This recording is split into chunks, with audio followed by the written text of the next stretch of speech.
قتل أصحاب الأخدود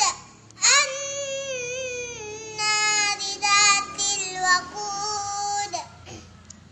إذ هم عليها قعود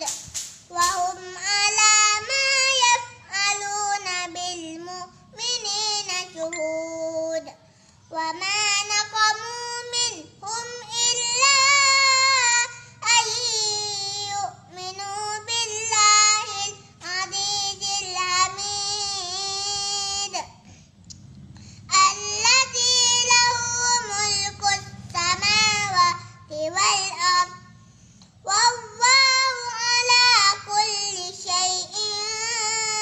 شهيد إن الذين فتنوا المؤمنين والمؤمنات ثم لم يتوبوا فلهم عذاب جهنم ولهم عذاب الحريق إن الذين آمنوا وعملوا الصالحات لهم جنات تجري من تحتها الأنهار ذلك الفوز الكبير